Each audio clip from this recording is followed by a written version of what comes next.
Okay, hi everybody, welcome to Spoopy National, a national communist channel which focuses on national communist policies, and we delve into a lot of stuff about the left and liberalism and what all that means, and stuff like that. So, today I'm going to be doing an uncut rant. So, if you don't know what that is, it's basically just me screaming about things that I don't like about the left. And as you've probably known, it's the state of the left. So, this is just going to be me talking about what I don't like about the left, or what I do like, and what I could fix, and what we should fix, and what we shouldn't fix, and stuff like that. So, without further ado, let's get started. So, my ideas fall in line with national communism, as you know, which is basically just incorporating right wing ideas of patriotism and nationalism of one's country into, left wing communist socialist economic policies. So, that's pretty much what it is. It's an oversimplified definition, but you can do some research. I'll probably put a link to a good article in the description. But anywho, what I don't like about the modern left is that it doesn't embrace that. So a lot of the modern left tends to be very internationalist. That just means rejecting patriotism and nationalism in favor of a more world federation or stuff like that. So the modern left tends to favor that more over nationalism. And I see now, or I see that the way the left is trending right now, it's going in a direction that it shouldn't be going. So, we have libertarians and anarchists who I think are perfectly fine. I think that if you're a libertarian socialist, or you're a anarcho-communist or anarcho-syndicalist, I am all for you. I have nothing against your ideologies because, unite the left. But what I don't like is the people who are clinging onto socialist and nationalist, or not nationalist, socialist and internationalist, communist and anarchist libertarian ideas, and they don't really know what it means. They haven't read the theory or anything like that. So they cling onto that label as if they know something about it, but they sorely misrepresent the situation. So, for example, a lot of the modern left is, and I'm not homophobic or anything. I'm not transphobic. I don't. Yeah, I'm all for that stuff. We should accept that. But I think that the modern left today is turning in a direction of, how do I say it? It's turning in a direction that favors more social democratic policies and reformist policies, and it's turning away from violent revolution. It's turning more towards, center left, moderate areas, and so I don't think that's healthy for the left. I think that the left is inherently a revolutionary ideology, leftism, and I don't think that we should abandon that. So that's why you see a lot of today's, quote unquote left parties. So, like, for example, in the U.S. where I live, uh, you see the Democrats, who are supposed to be quote unquote left, that aren't actually left, that are actually, center right policy, that have center right policies, and they're center right parties. So the actual left, the real left, the libertarians and anarchists and socialists and national communists and Marxist Leninists, all of them, we're not getting adequate representation in modern politics. And so as the political spectrum, as the Overton window slowly turns right, we lose grasp, or we lose sight of what the left really is, and that's what I see going on in the modern left. So you see quote unquote anarchists who are going around spreading information about how queer anarchists, for example, like it's a complete betrayal of the left, because just because you just because you want, homosexuals to have to like a homosexual ethno state, doesn't disqualify it from being an ethno state, and that's a complete betrayal of leftist values. So so we see now that leftism isn't isn't as prevalent as it was before, and it's kind of at a low point. And so a lot of, like, moderate organizations, they even claim to be socialist. So, like, like social democratic parties of Europe, the DSA here in the United States, they claim to be socialist, but they actually tend to be more liberal policies, or more liberal parties. So that's what's fooling a lot of people into thinking that they're doing something for the left, when in reality they don't even know what the left is. So it's really harmful for the left to, to embrace all of that revisionist and you know, moderate propaganda that's being fed to them by Western countries. So it, for example, here in the U.S., our party that's supposed to be the left, the Democrats, distance themselves from communists and socialists. So our leaders, so right now, as I'm, recording this, our leader is Joe Biden, and he claims to be left, but he's not. He's not. There's no real left politicians unless you count Bernie Sanders, who is mildly social democratic or democratic socialist. But besides that, we don't really have a left, and so that's really harmful to the balance between left and right that should be in a country. So if now that we don't have a left or a real prominent left, we're drifting right, and that's why you see growing far right movements in Germany, Italy, the U.S., UK.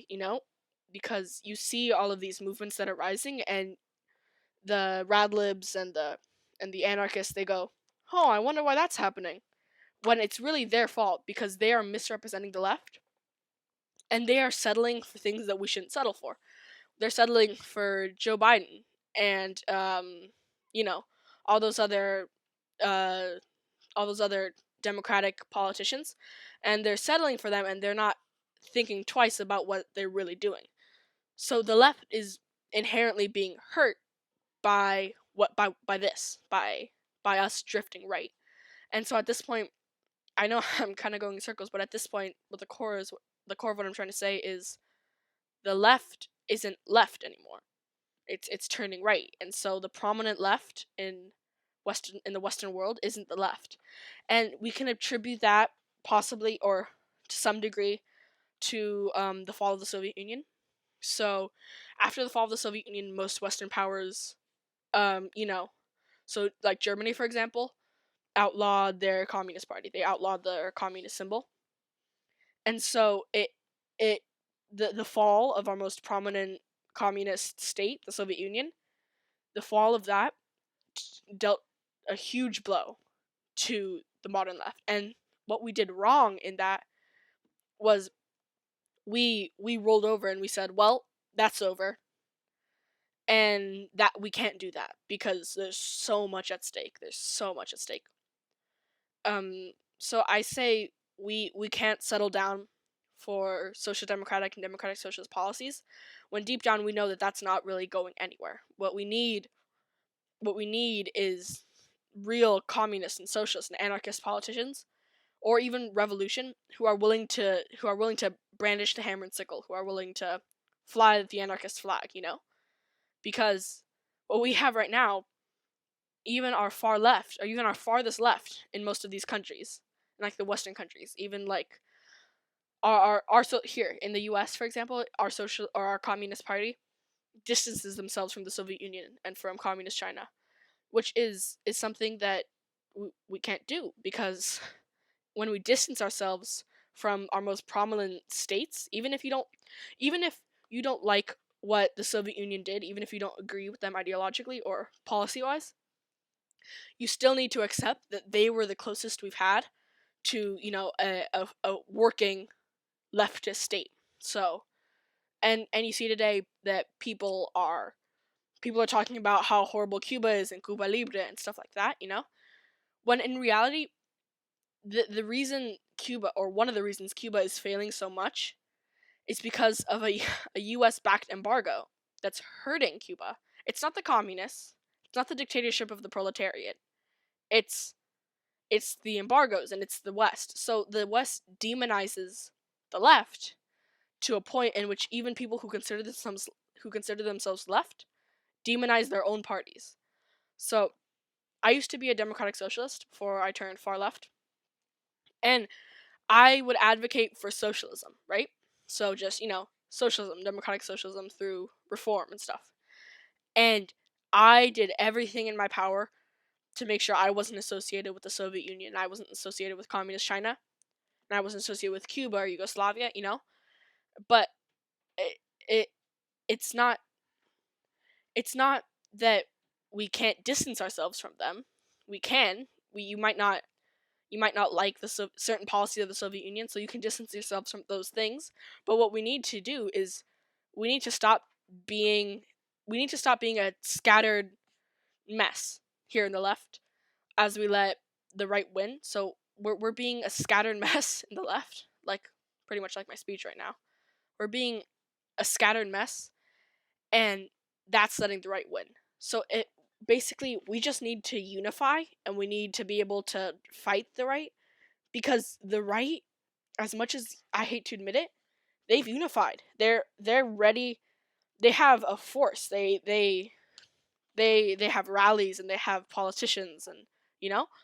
So if we keep doing what we're doing right now, if we keep supporting moderate candidates, if we keep supporting social democratic parties, then the right is going to win, because without a prominent left, the right will always win.